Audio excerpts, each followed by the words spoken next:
बारामती तालुक्यात वादळी वारा आणि मुसळधार पावसानं शेतकऱ्यांच्या पिकाचं मोठं नुकसान झालंय। उपमुख्यमंत्री सुनेत्रा पवार यांनी नुकसानग्रस्त भागाची पाहणी केली। तातडीने पंचनामे करण्याचे आदेश अधिकाऱ्यांना दिल्याचं सुनेत्रा पवार म्हणाल्या। तसेच आता राज्यसभेच्या खासदारकीचा राजीनामा सुनेत्रा पवारांनी दिलाय। आता या रिक्त जागेवर कुणाची वर्णी लागणार यावर सुनेत्रा पवारांनी प्रतिक्रिया दिली आहे। पाहूया। पंचनामे केलेले आहेत आणि पुढच्या गोष्टी आपण करत आहोत। काल बारामती शहरात देखील अनेक ठिकाणी झाडं उन्मळून पडली। काल तुम्ही सूचना देखील दिल्या, उन्हात काय नक्की गरजेचं आहे? कारण मोठ्या आता मी इथून बारामतीला जाईन साधारणतः, कारण मला कालच्या सूचनेनुसार तुम्ही सांगितलं होतं की साधारणतः शहरामधले बऱ्यापैकी मोठी झाडं, जवळजवळ 400-500 झाडं मुळासकट म्हणजे पडलेली आहेत आणि तुम्ही सगळ्यांनी बघितलेलं आहे, सगळ्यांनी चित्रण केलेलं आहे, सगळीकडे त्याचे व्हिडिओज आहेत आणि फक्त काही वेळापुरतं हे वारा आलं होतं, पण सगळीकडे प्रचंड नुकसान झालेलं आहे। खरं तर पीक पाण्याचं मोठं नुकसान झालंय, शेतकरी चिंतित आहे। मात्र सरकारने कर्जमाफी केली आहे, त्यामुळे निकषामध्ये बदल करावे अशी मागणी केली जाते। कृषी मंत्र्यांना या संदर्भात विचारणा केली असता आम्ही विचाराधीन आहोत असं म्हणताय। उपमुख्यमंत्री म्हणून काय सांगाल?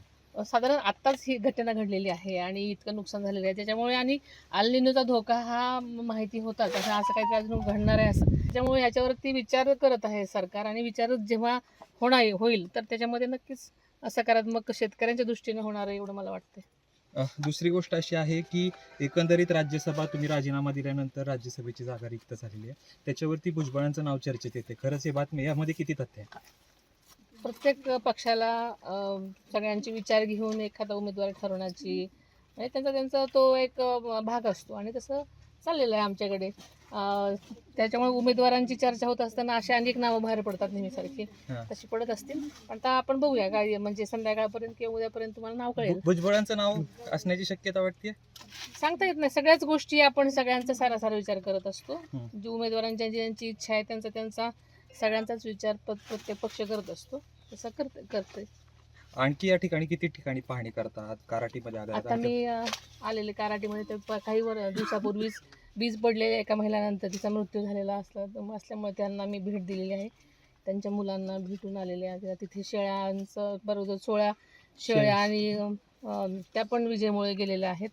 तिथेही सरकारने नुकसान भरपाई लगेच मंजूर केलेली आहे, तेही त्यांना सांगितलं। आणि कालचा म्हणजे 2 दिवसावर मला वाटतं तेव्हा त्या दिवशी इथे हे वादळामध्ये ह्या केळीचं नुकसान झालेलं आपण आता मी बघते। आता इथून बारामतीला जाईन, बारामतीच्या पण सगळीकडे जे ठिकाणी काय काय झालेलं आहे ते पाहीन। काटेवाडीला सुद्धा बऱ्याच शेतीचं डाळिंबाचं नुकसान झालेलं आहे असं शेतकऱ्यांचे मला फोन आलेत, तिथे जाऊन बघा, प्रत्यक्ष बघितल्यानंतर मी तुम्हाला सांगेन काय असेल ते। शेतकऱ्यांना काय आश्वस्त करताय सरकारच्या वतीने? आणि सध्या आधी मला बघितल्याशिवाय मला आश्वस्त करता येणार नाही, कारण काय नेमकं झालेलं आहे आणि कर्जमाफी झालेली आहेच आहे, पण अगोदर सगळ्यांचे पंचनामे किंवा जे त्यांच्या मागण्या असतील ते बघते मी। साधारणतः नुकसानाची हे किती आहे म्हणजे तीव्रता किती आहे सगळ्याच दृष्टीने, पिकांचं किती आहे, किंवा शहरामध्ये आता बारामती शहरामध्ये सगळी झाडं एवढी मोठी पडलेली आहे, त्याचं काय करता येईल आता ते आधी बघणार आणि नक्कीच त्याच्यावरती सकारात्मकच विचार करण्यात येईल।